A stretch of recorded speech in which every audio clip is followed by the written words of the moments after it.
Hello everyone, আসসালামু আলাইকুম। ঈদের এবার বড় একটা ছুটিতে আমরা ঈদের তৃতীয় দিন গিয়েছিলাম ব্যস্ততাময় শহর থেকে দূরে পাহাড় আর মেঘের রাজ্য বান্দরবনে।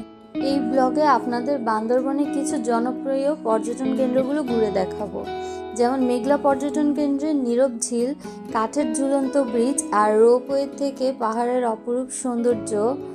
বিকেলবেলার মেঘের রাজ্য নীলাচল থেকে মেঘের মাঝে দাঁড়িয়ে থাকা পাহাড় আর সাথে সুন্দর অপরূপ সূর্যাস্ত।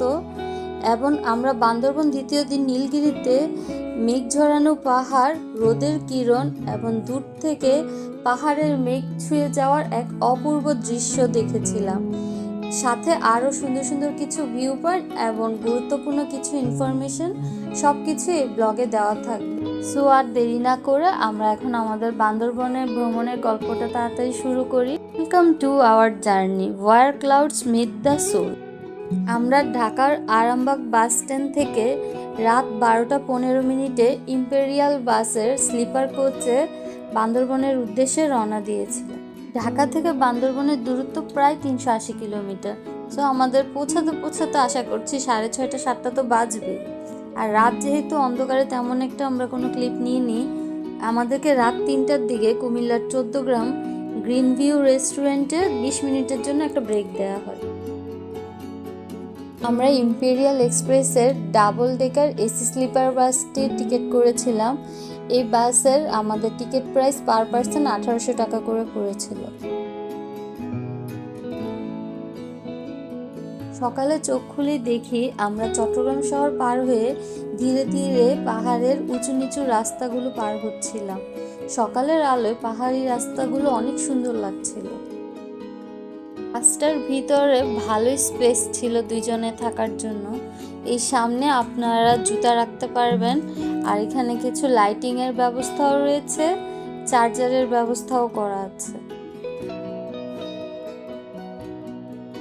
পাহাড়ের রাস্তার সৌন্দর্য উপভোগ করতে করতেই দেখি বাস সকাল 7:30টার সময় আমাদের হলিডে ইন রিসোর্টের সামনেই নামিয়ে দেয়।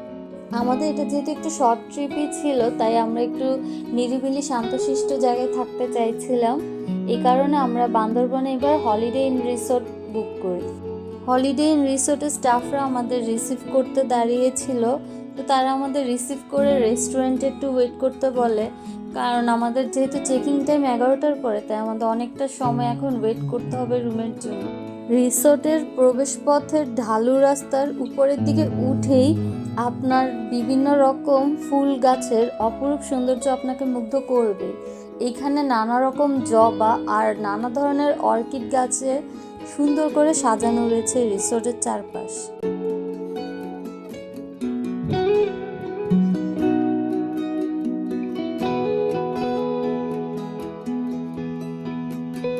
আমরা রেস্টুরেন্টের মধ্যে একটু ফ্রেশ ট্রেশ হয়ে ব্রেকফাস্ট করে নিই।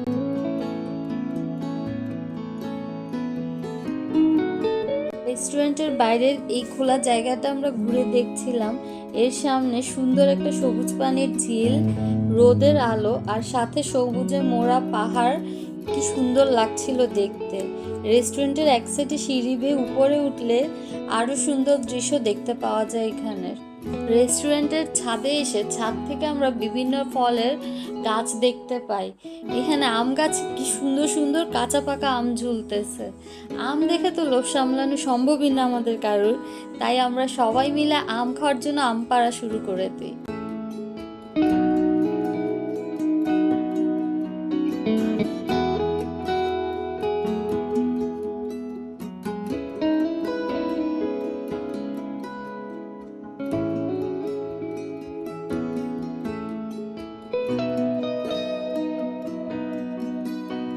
দেখুন আমগুলো কি সুন্দর, আমরা এখানে 5টা আম পেরেছিলাম।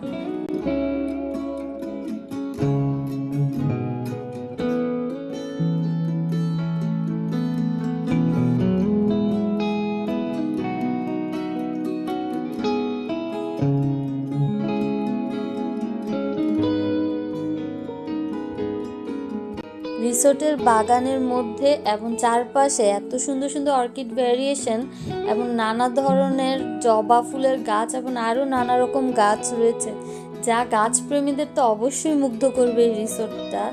আমি তো গিয়ে ওদের আগেই বলে রেখেছিলাম যে আমি যাওয়ার দিন ওদের থেকে কিছু ডালপালা নিয়ে যাব।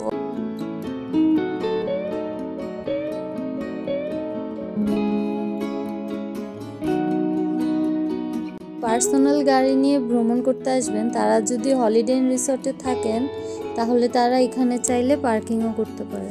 হলিডে ইন রিসর্ট থেকে মেঘলা পর্যটন কেন্দ্রের ডিস্টেন্স 5 মিনিটেরও কম সময়ের, মানে আপনি হলিডে ইন থেকে হেঁটেই মেঘলা পর্যটন কেন্দ্রে চলে যেতে পারবেন। রিসর্টের চেকিং টাইম যেহেতু আরও অনেক লেট ছিল, তাই আমরা মেঘলা পর্যটন কেন্দ্রে ঘুরতে চলে যাই। তো এইখানে ঢোকার এন্ট্রি ফি ছিল 50 টাকা, আর কেবল কারে উঠতে চাইলে সাথে আরও 50 টাকা অ্যাড করতে হবে। অর্থাৎ আমরা এন্ট্রি প্লাস কেবল কার দুইটা একসাথে 100 টাকা দিয়ে টিকিট কেটে নিই। মেঘলা পর্যটন কেন্দ্রে প্রবেশের সাথে সাথে চোখে পড়ে উঁচু নিচু রাস্তা আর পাহাড়ে ঘেরা সবুজে সৌন্দর্য। আমরা ঢালু রাস্তা দিয়ে হেঁটে ঝুলন্ত ব্রিজের দিকে যাওয়া শুরু করি।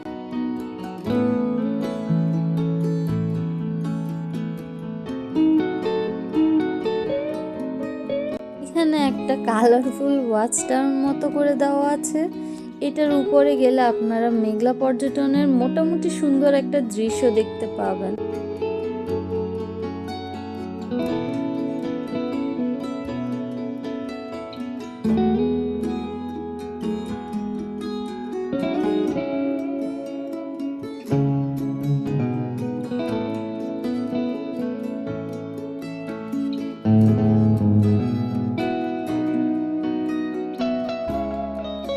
মেঘলা পর্যটন কেন্দ্রের এই জলরাশিটা কোনো নদী বা প্রাকৃতিক কোনো হ্রদ নয়, এটি আসলে মানব সৃষ্টি একটি ঝিল। এই মানব সৃষ্টি ঝিলের উপরে রয়েছে সুন্দর রাঙামাটির আদলে তৈরি এই কাঠের ঝুলন্ত ব্রিজ। এই ব্রিজ দিয়ে হেঁটে ওই পারে যেতে হবে।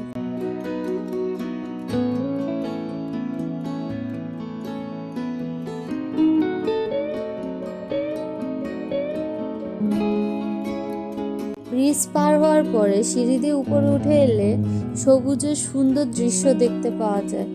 এখানে বসারও ব্যবস্থা রয়েছে, আপনারা চাইলে অনেকটা সময় এখানে বসে নিজের মতো করে এই প্রাকৃতিক সৌন্দর্য উপভোগ করতে পারেন।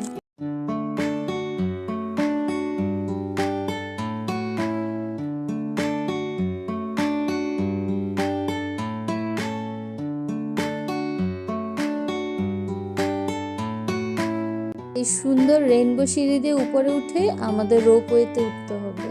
কেবল কারটায় উঠার টিকিট আমরা এন্ট্রির সময় করে নিয়েছি।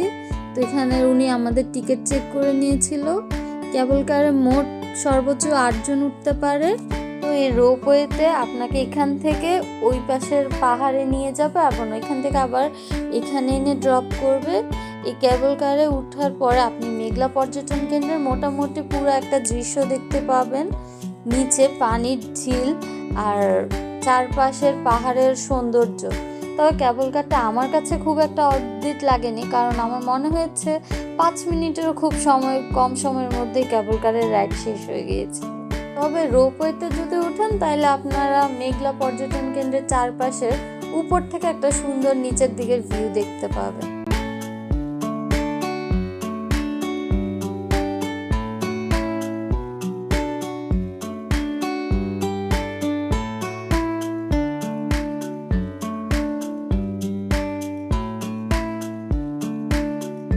রোপওয়ে থেকে নেমে আমরা আবার উঁচু নিচু পাহাড়ি পথ ধরে মেঘলা পর্যটন কেন্দ্রের অপর দিকে হাঁটা শুরু করি।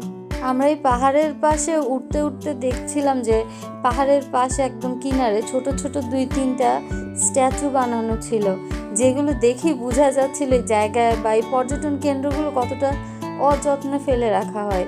যেখানে একটা রাখাল বালকের স্ট্যাচু রয়েছে, এটা একদমই ভেঙে গিয়েছে। পাহাড়িদের ট্র্যাডিশনাল ড্রেস পরা স্ট্যাচুটা একদম পড়ে আছে। এইগুলো সুন্দর করে রক্ষণাবেক্ষণ করলে আমাদের পর্যটন কেন্দ্রগুলো আরো বেশি আকর্ষণীয় লাগবে দেখতে।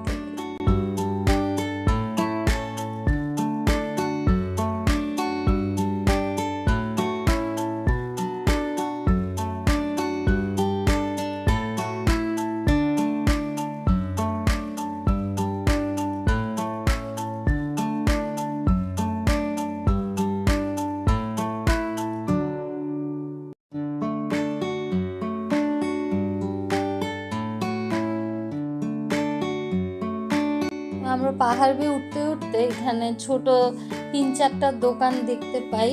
এখানে পাহাড়ি লোকজনরা এখানে পাহাড়ি দোকান নিয়ে বসে আছে।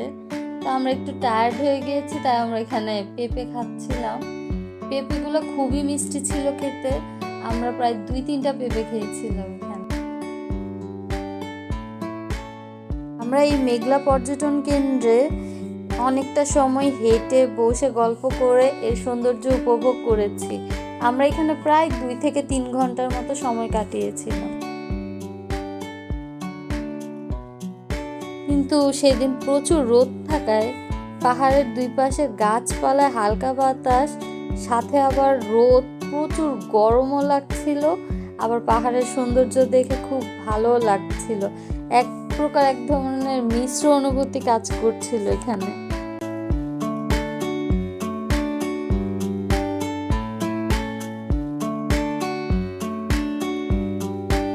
মেঘলা পর্যটন কেন্দ্রের ভিতরটা খুবই সুন্দর। এখানে আবার দেখলাম একটা ছোট্ট চিড়িয়াখানারও ব্যবস্থা করা আছে, কিন্তু চিড়িয়াখানায় সবগুলো খাঁচাই ফাঁকা ছিল। মেঘলা পর্যটন কেন্দ্রের ভিতরের পাহাড়ের উঁচু নিচা রাস্তাগুলো খুবই ভালো লাগছিল। এক সাইডে 2 সাইডের পাহাড়ের সৌন্দর্য অপূর্ব ছিল। তো আমরা এর মধ্যে আস্তে ধীরে হাঁটছিলাম, গল্প করছিলাম, রেস্ট করছিলাম। আমাদের এই সময়টা খুবই ভালো লেগেছিল মেঘলা পর্যটন কেন্দ্রে। আমি রেকমেন্ড করব বান্দরবন আসলে আপনারা এই মেঘলা পর্যটন কেন্দ্রে আসবেন।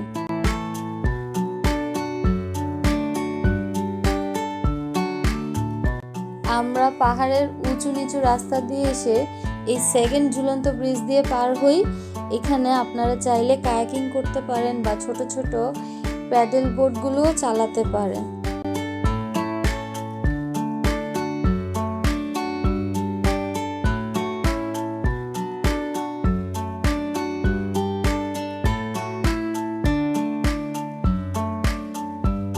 বান্দরবন যারা থাকে তাদের জন্য এই মেঘলা পর্যটন কেন্দ্র আসলে একটি বিনোদন কেন্দ্র। এটা হলো ফুল মেঘলা পর্যটন কেন্দ্রের মানচিত্র। আমরা এই ঢালু রাস্তা দিয়ে নেমে প্রথম ঝুলন্ত ব্রিজ দিয়ে পুরা মেঘলা পর্যটন কেন্দ্র ঘুরে সেকেন্ড ঝুলন্ত সেতু দিয়ে পার হয়ে আসি। মেঘলা পর্যটন কেন্দ্রে আমরা গিয়েছিলাম প্রায় 9:30টায়। আমাদের পুরা মেঘলা পর্যটন কেন্দ্র ঘুরে শেষ করতে প্রায় 12:30টার মতো বেজে গিয়েছিল। তো আমরা তারপর রিসোর্টে আসি।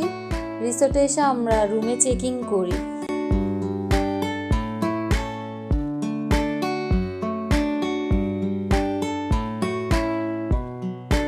আমরা যে কটেজটি নিয়েছিলাম সেটার নাম ছিল ক্রেওকার্ডাং। এখানে 3টা রুম রয়েছে। আমরা যেহেতু 2টা কাপল এসেছি, তাই আমরা পাশাপাশি 2টা রুম নিয়েছিলাম। এই রিসোর্টের কটেজগুলো কাঠ বা চাটাইয়ের তৈরি। পাহাড়ি একটা আবাস রয়েছে কটেজগুলোতে। আমার এই কটেজের রুমটা ভালোই লেগেছে। এই হলো রিসোর্টের রুমের ভিউ। আমার কাছে রুমের চেয়ে বারান্দাটা অনেক বেশি সুন্দর লেগেছে। বারান্দাটার বাইরের দৃশ্যটাও অপূর্ব সুন্দর ছিল।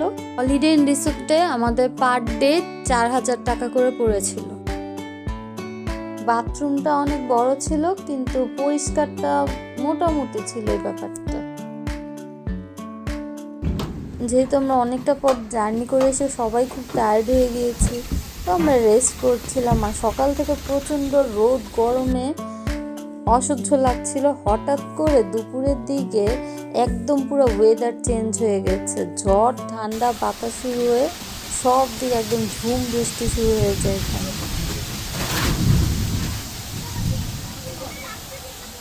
ওয়েদারটা সাডেনলি এত সুন্দর হয়ে যায় যে দেখে বোঝার উপায় নেই। কিছুক্ষণ আগেও তীব্র ভ্যাপসা একটা গরম ছিল।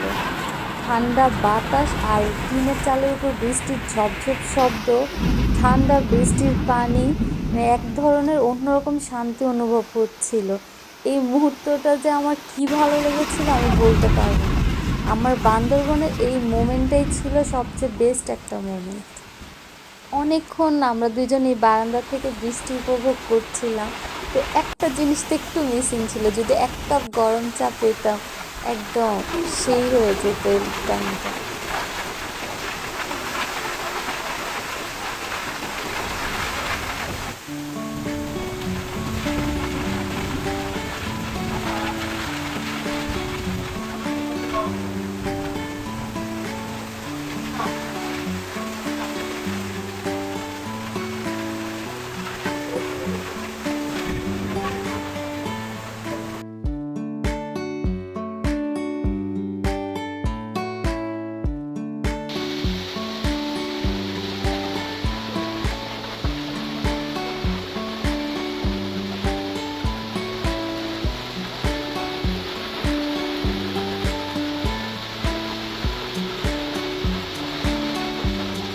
বৃষ্টি থামার পর আমরা বিকালের দিকে যাই দুপুরের লাঞ্চ করতে বান্দরবন শহরে। সেখানের এই হিল ভিউ রেস্টুরেন্টটাতে আমরা লাঞ্চ করি। লাঞ্চে আমরা এখানে রূপচাঁদা মাছ আর মুরগির ভুনা আর সাথে কিছু শুটকি, আলু ভর্তা, এসব ভর্তা নিয়েছিলাম। খাবারটা মোটামুটি ছিল, আমার খুব একটা সেই টাইমে ভালো লাগেনি, তাই আমি রেস্টুরেন্টটা রেকমেন্ড করছি না। খাওয়া দাওয়া শেষ করে বিকালে আমরা নীলাচল যাওয়ার জন্য মহেন্দ্রার এই সিএনজিটি ভাড়া করি। সিএনজিটি আমাদের নীলাচল নিয়ে যায় এবং সেখান থেকে আবার রিসর্টে ড্রপ করে। তার জন্য ভাড়া নিয়েছিল 500 টাকা। নীলাচলের যাওয়ার রাস্তাটাও খুব সুন্দর, বৃষ্টি পড়ায় পাহাড়ের সৌন্দর্য যেন আরো বেড়ে গিয়েছিল।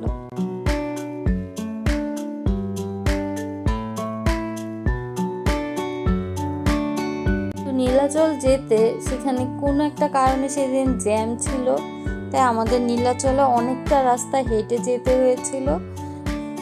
আর নীলাচলে ঢোকার এন্ট্রি ফি ছিল 50 টাকা।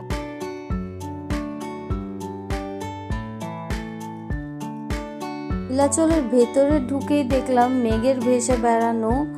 প্রথম ভিউ পয়েন্টে দাঁড়িয়েই দেখতে পেলাম পাহাড়ের পর পাহাড়, দূরের ছোট্ট গ্রাম আর বান্দরবন শহরটা। এই যে এইখানের এই ভিউ পয়েন্ট থেকে আপনারা একদিকে স্বর্ণ মন্দির দেখা যায়, যেটা এখন পর্যটকদের জন্য করোনার পর থেকে বন্ধ করে দেওয়া হয়েছে, এখনো সেটা খোলেনি।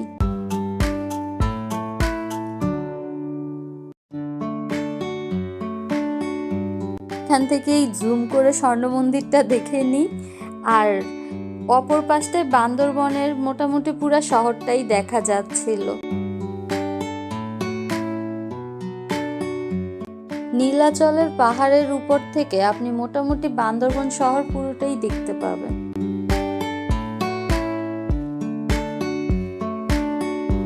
নীলাচলের মধ্যে রয়েছে এখানে কিছু কাঠের কটেজ রয়েছে, এছাড়া টিলা, এবং এখানে বাচ্চাদের খেলার জন্য একটা প্লেস করে দেওয়া আছে।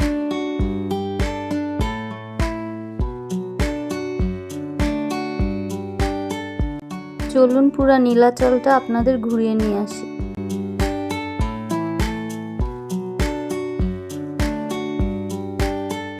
এত মানুষের ভিড় ছিল যে এখানে এক একটা ছবি তুলতে মানে লিটারালি লাইন দিয়ে দিতে হচ্ছিল। তো এখানে আমরা অনেক সুন্দর সুন্দর কিছু ছবি তুলেছিলাম। আমার নীলাচলটা আসলে পুরোটাই অনেক ভালো লেগেছে। আমরা অনেকটা টাইম নীলাচলের মধ্যে সময় কাটিয়েছি।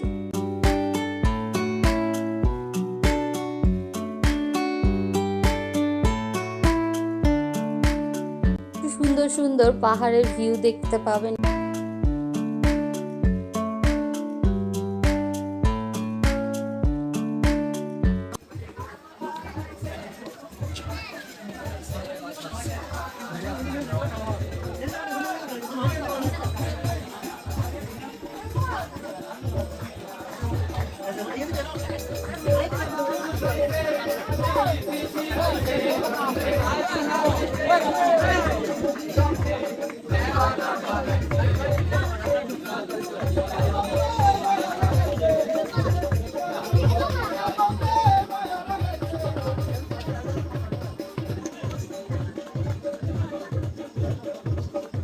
এখানে এসে আপনি অনায়াসে বিকালটা খুব ভালোভাবে উপভোগ করতে পারবেন।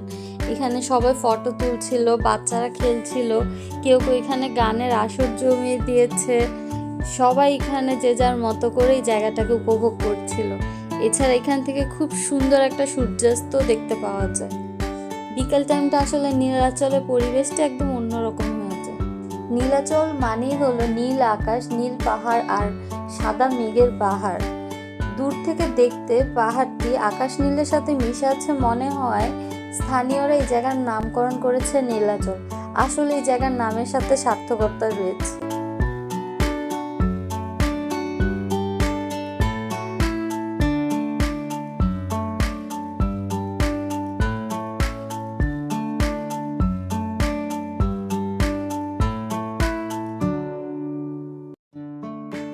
এছাড়া রাতের আলোকিত শহরটি ছবির মতো মনে হয়।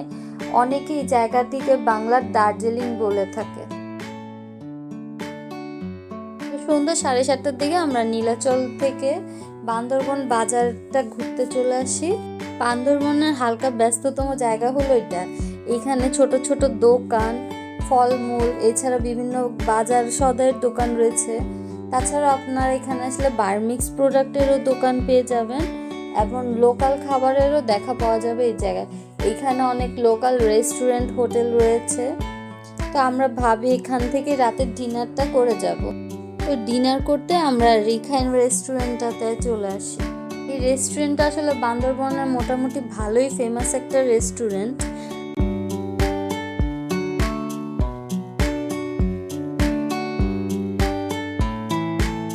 আমাদের যদিও তেমন একটা খিদা ছিল না, তাই আমরা খুব অল্প খাবারই অর্ডার করেছিলাম। আমরা এখানে কিছু ভর্তা নিয়েছিলাম আর ওদের ট্রেডিশনাল বাঁশকোড়াল ভাজিটা খেয়েছিলাম। এদের ভর্তা, বাঁশকোড়াল ভাজিটা আমাদের ভালোই লেগেছে।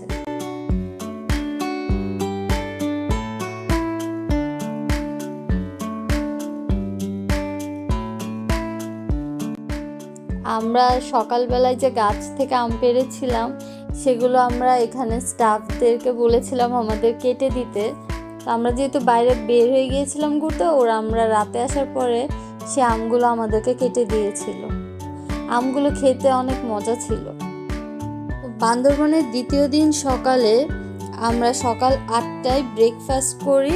আমাদের হলিডে ইন রিসোর্টে ব্রেকফাস্টটা কমপ্লিমেন্টারি ছিল। তো আমরা ব্রেকফাস্ট করি, সকাল সকাল নীলগিরির উদ্দেশ্যে রওনা দিই। নীলগিরি যাওয়ার জন্য আমরা একটা মহেন্দ্রা সিএনজি ভাড়া করে নিই। এই সিএনজি আমাদের নীলগিরি নিয়ে যাবে আর সেখানে যেতে যেতে যে কয়টা স্পট পড়ে সেগুলো ঘুরে দেখাবে এবং আমাদের আবার রিসর্টে ড্রপ করবে। টোটাল আমাদের ভাড়া পড়েছিল সব কিছুর জন্য 3000 টাকা। আমরা যেহেতু মাত্র 4 জন ছিলাম, তাই আমরা এই মহেন্দ্রা সিএনজিটাই ভাড়া করি। কিন্তু আপনারা যদি একটু বড় সড়ো গ্রুপ হয়ে আসেন তাহলে চাঁদের গাড়ি ভাড়া করে ঘুরতে পারেন। বান্দরবান শহর থেকে নীলগিরি প্রায় 46 কিলোমিটার দূরে অবস্থিত। পাহাড়ি আঁকাবাঁকা উঁচা নিচু রাস্তা হওয়ায় যেতে প্রায় 2 থেকে 3 ঘন্টার মতো সময় লাগে। নীলগিরি যাওয়ার পথে প্রথমে আমরা মিলনছড়ি চেকপোস্ট এই স্পটটিতে নামি। এখান থেকে একটা সুন্দর ভিউ দেখতে পাওয়া যায়। এই যে এই সাঙ্গো নদীর একটা সুন্দর ভিউ দেখা যায়। এছাড়া এই প্লেসটাকে ফটোজেনিকও বলা যায়। এখানে অনেক সুন্দর সুন্দর ছবি আসে। আমরা এখানে কিছু ছবিও তুলে নিই। তাছাড়া এই চেকপোস্ট থেকে আমরা যে সিএনজি করে নীলগিরি যাচ্ছি সেই সিএনজি নাম্বারও এন্ট্রি করা হয়।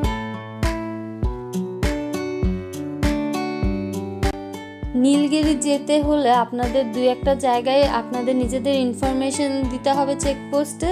তো এখানে ওয়াই জংশন নামে আরেকটা চেকপোস্টে আমাদের এনআইডি কার্ডগুলো এন্ট্রি করে, সেখানে আমাদের নামটা এন্ট্রি করে এনআইডি কার্ড চেক করে।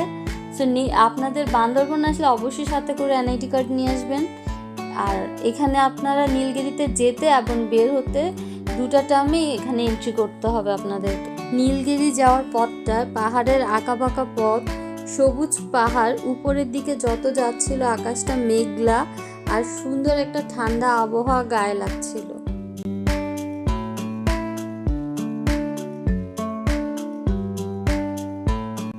নীলগিরি যাওয়ার পথে 2 পাশে রাস্তার সৌন্দর্য উপভোগ করতে করতে আমরা চলে আসি আমাদের দ্বিতীয় স্পট টাইটানিক ভিউ পয়েন্টে। এইটা আসলে শিপের আদলে তৈরি করে রাখা বলে এটাকে টাইটানিক ভিউ পয়েন্ট বলে। এই মাথাটায় এসে সবাই ছবি টবি তুলে। এছাড়া এখান থেকে সুন্দর পাহাড়ের দৃশ্য দেখা যায়, দূরে সবুজ পাহাড় আর সাদা মেঘের বিস্তার। অপূর্ব সুন্দর একটা ভিউ পাওয়া যায় এই ভিউ পয়েন্ট থেকে। এই জায়গাটাও ছবি তোলার জন্য একদম পারফেক্ট একটা জায়গা। এখানে অনেক সুন্দর সুন্দর ছবি আসে।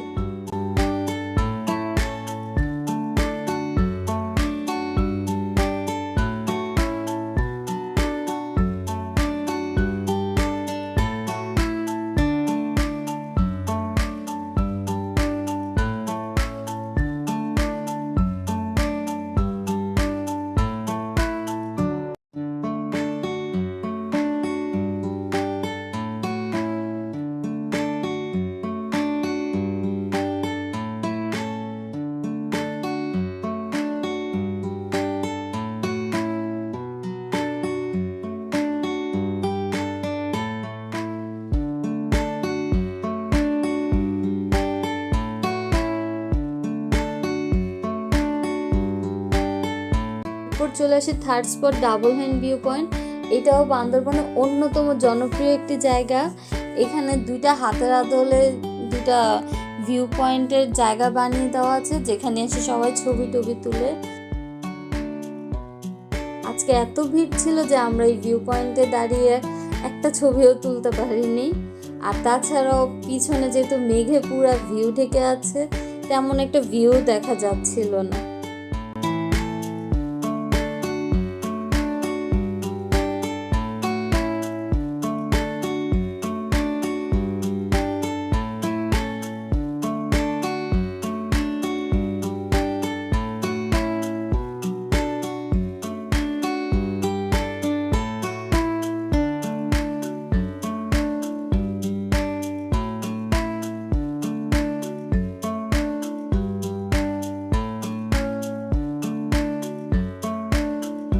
ডাবল হ্যান্ড ভিউ পয়েন্টের পাশের ছোট্ট দোকানটায় এসে আমরা বসি। এখানে জানালার দিয়ে অসম্ভব সুন্দর ভিউ দেখা যাচ্ছিল আর অনেক ঠান্ডা বাতাস হচ্ছিল। আবহাওয়ার রংটা জাস্ট দেখেন, মানে মাশাআল্লাহ এত সুন্দর লাগছিল। আর আবহাওয়ার ঠান্ডা বাতাস, ওয়েদার তো অন্যরকম শান্তি লাগছিল।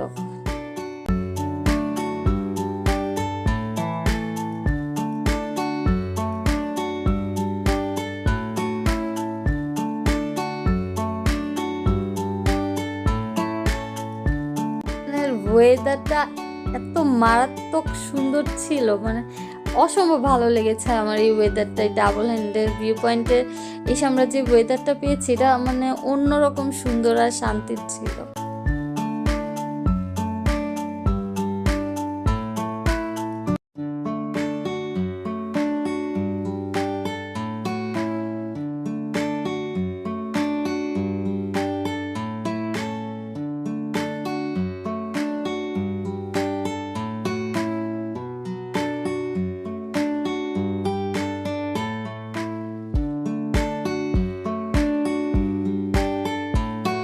তো অবশেষে আমরা চলে আসি বান্দরবনের অন্যতম সবচেয়ে জনপ্রিয় জায়গা নীলগিরিতে।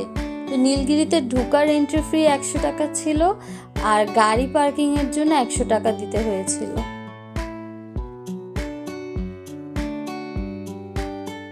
Welcome to Nilgiri.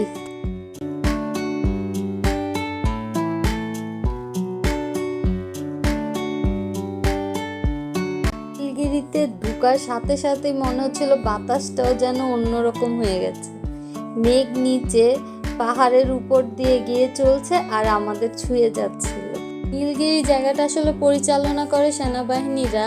এখানে অনেকগুলো কটেজও রয়েছে, আপনারা চাইলে নীলগিরির কটেজেও থাকতে পারেন, থেকে নীলগিরির সৌন্দর্য উপভোগ করতে পারেন। কিন্তু আমরা আসলে বান্দরবান শহর থেকে নীলগিরিটা একটু অনেক বেশি দূরে হয়, আমরা নীলগিরিটাকে অপশন হিসাবে তখন নিইনি। যে এখানে একটা নীলগিরি ক্যান্টিন রয়েছে, আমি শুনেছি এখানে খাবার দাবার নাকি ভালো, আপনারা চাইলে এখানে লাঞ্চও করতে পারেন। এছাড়া এটার উপরও একটা সুন্দর ভিউ পয়েন্ট দেখার ছাদ রয়েছে। তো আমরা এখন নীলগিরি ক্যান্টিনের উপরের ছাদ থেকে ভিউ দেখব। এই জায়গার আবহাওয়া একদমই প্রেডিক্ট করা যায় না, সকাল বিকাল হঠাৎ মেঘ, ঠান্ডা, রোদ, আবহাওয়া সারাক্ষণই চেঞ্জ হতে থাকে, মানে হুট করে আবহাওয়া চেঞ্জ হয়ে যায়।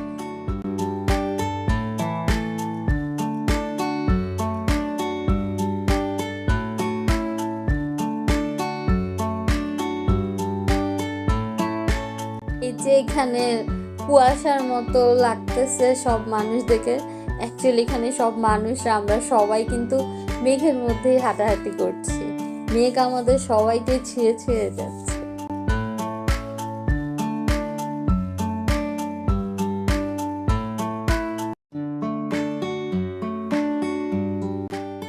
তারপর আমরা নীলগিরি আরেকটু উপরের দিকে আসি, একদম উপরে ভিউ পয়েন্টগুলো দেখতে চলে আসি। এখানে আরও কিছু কটেজ রয়েছে, তাছাড়া এখানে যারা কটেজে থাকে তাদের জন্য রেস্টুরেন্টের ব্যবস্থাও রয়েছে উপরে। এখানে অনেক বসার জন্য বেঞ্চ করে রাখা আছে।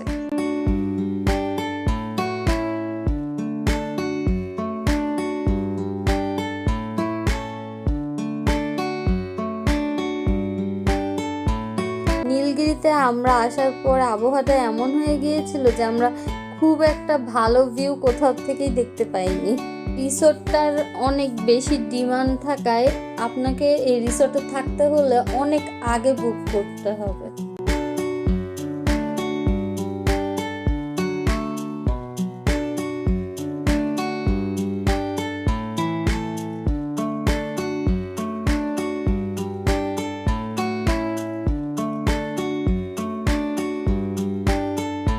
আপনারা এখানে আসলে হেলিপ্যাডেও যেতে পারেন। হেলিপ্যাড থেকে মোটামুটি বান্দরবনে অনেকটা অংশ দেখা যায়, কিন্তু যেহেতু ভিউ ভালো না আর হঠাৎ করে ঝুম বৃষ্টি শুরু হয়ে যায়, আমরা হেলিপ্যাডে যাইনি। তো আমরা এখানে একটা কটেজের সামনে দাঁড়িয়ে সেই বৃষ্টিটাই উপভোগ করছিলাম। নীলগিরিতে এসে মেঘের ভেসে যাওয়া আর ঝুম বৃষ্টি একদম অসাধারণ একটা আবহাওয়া ছিল। মানে এতটা এক্সপেকটেশন নিয়েও আমরা বান্দরবন আসি নাই। বান্দরবনের ওয়েদার আমাদেরকে যতটা শান্তি দিয়েছিল।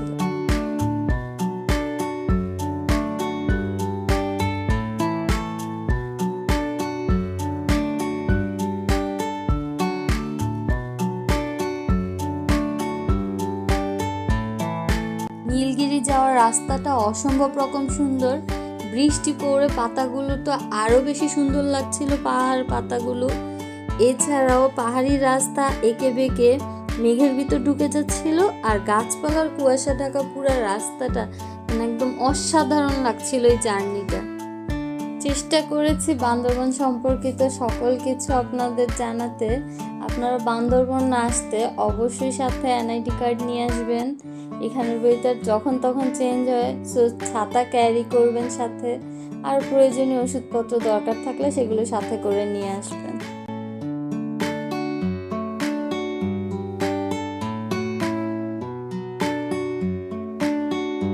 আমরা লাঞ্চ করি চিম্বুকের একটা হোটেলে। আমরা নীলগিরিতে যাওয়ার সময় অর্ডার করে গিয়েছিলাম, তো আমরা এখন হোটেলে যেহেতু ব্যাক করবো তার আগে আমরা এখান থেকে লাঞ্চ করে নিব।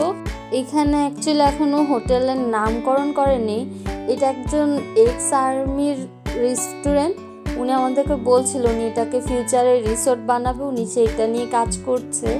তো উনি এই রেস্টুরেন্টের পাশে ছোট্ট একটা বাগান করেছে, বাগানটা অনেক সুন্দর ছিল। তো চলুন আপনাদেরকে বাগানটা ঘুরিয়ে নিয়ে আসি।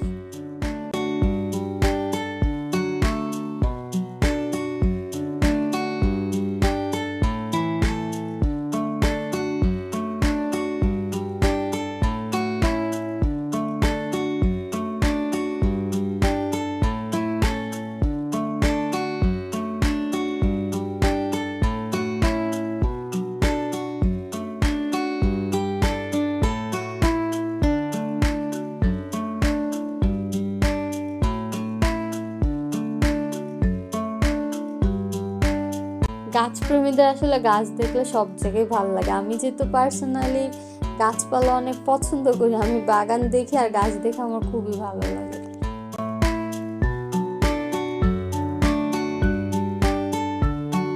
আমরা এই রেস্টুরেন্টে লাঞ্চে কক মুরগি নিয়েছিলাম আর শুটকি আর কিছু ভর্তা আইটেম অর্ডার করেছি।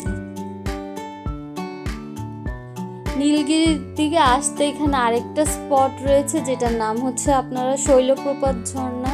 আপনারা এখানে নেমে শৈলপ্রপাত ঝর্ণাটা এনজয় করতে পারেন, কিন্তু আমাদের কাছে দূর থেকে শৈলপ্রপাত ঝর্ণাটা তেমন একটা ভালো লাগেনি, বা অনেক মানুষজন থাকায় আমরা আর শৈলপ্রপাত ঝর্ণায় নামিনি। তো গাড়ি থেকে একটুখানি আপনাদের দেখিয়ে দিচ্ছি। জানি না এটা শুধু আমাদের সাথে হয়েছে কি না। আমরা আসলে বান্দরবন যে কোনো হোটেল বা রেস্টুরেন্টে মনের মতো বা খুব টেস্ট লেগেছে এমন কোনো খাবার খেতে পারিনি, হয়তো বা আমরা ভালো জায়গা সিলেক্ট করতে পারিনি। জানি না আপনাদেরও কেমন হয়েছিল। আর যদি আপনারা জেনে থাকেন যে কোথায় ভালো খাবার পাওয়া যায় তাহলে অবশ্যই কমেন্ট বক্সে জানাবেন, যাতে আমরা পরের বার বান্দরবন ভ্রমণে গেলে সেই জায়গাগুলোই ট্রাই করতে পারি। আর সেকেন্ড দিন রাতের ডিনারটা হলিডে ইন রিসোর্টে করেছিলাম। তো হলিডে ইন রিসোর্টের খাবারের প্রাইসটা একটু বেশি হলেও খাবারগুলো মজা ছিল। বান্দরবনের শেষ দিন আজকে, তো আমরা আজকে সকালে উঠেই কমপ্লিমেন্টারি ব্রেকফাস্টের জন্য চলে আসি রেস্টুরেন্টে। তো আমাদেরকে এখানে ব্রেকফাস্টে দেওয়া হয়েছিল কলা, ডিম ভাজা, মুগ ডাল, তারপর মুরগির ভোনা, 2 রকম পিঠা দিয়েছিল, একটা কলার পিঠা, সেমাই, সবজি আর একটা পাতা দিয়ে মোড়ানো ওদের ট্র্যাডিশনাল পিঠা।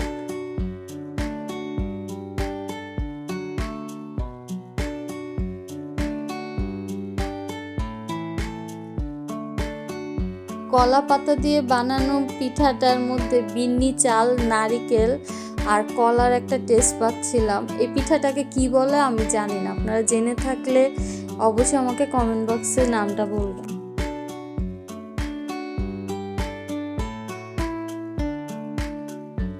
এরপর আমরা রুমে এসে চেক আউট করি, বিদায়ের ঘন্টা বেজে গেছে। তো আমরা ব্যাগ ট্যাগ গুছাই টুছাই চেক আউট করে ফেলি রিসেপশন থেকে। তো আমাদের বাস আসতে যেহেতু টাইম ছিল, তাই আমরা একটু রিসোর্টটা ঘুরিয়ে আপনাদের দেখাই। এখানে অ্যাকচুয়ালি অনেকগুলো কটেজ রয়েছে, চারপাশে সুন্দর বাগান, এছাড়া পাশে বড় একটা মাঠ আছে, এখানে বাচ্চারা আসলে খেলতে পারে, নিজেরাও চাইলে অনেকটা টাইম গল্প করার মতো স্পেস আছে। জায়গাটা আসলে সুন্দর, শান্তশিষ্ট, নিরিবিলি, প্লেসটা ভালোই লেগেছে। তো আরেকটু অর্গানাইজ করলে আই থিঙ্ক আরেকটু বেশি ভালো লাগতো রিসোর্টটা।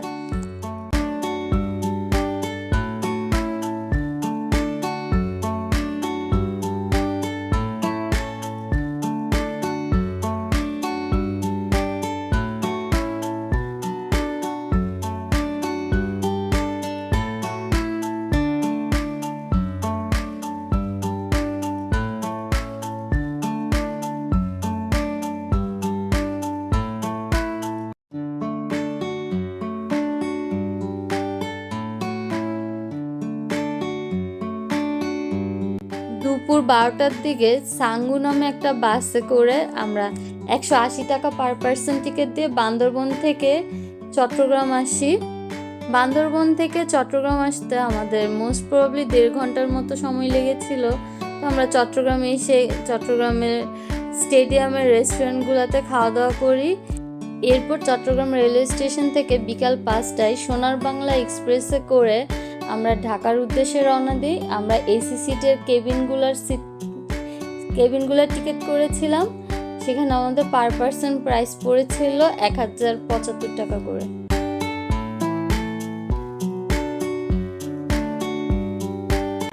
অনেক দিন পরে আমি ট্রেন ভ্রমণ করেছি, আমার খুবই ভালো লাগছিল এই ট্রেন জার্নিটা। আর ওয়েদারটা এত সুন্দর ছিল চট্টগ্রাম পার হওয়ার পর থেকে যে একটু একটু বৃষ্টি লাগছিল, আবার ট্রেনের দৃশ্য, বাইরের নদী, নালা, মাঠ অসম্ভব সুন্দর লাগছিল। যদি আপনাদের আমার এই ব্লগটা ভালো লেগে থাকে প্লিজ অবশ্যই সাবস্ক্রাইব করবেন আর একটা লাইক দিবেন এবং কমেন্টে আমাকে জানাবেন। That's for today's video. Hope you guys enjoy it. Tata.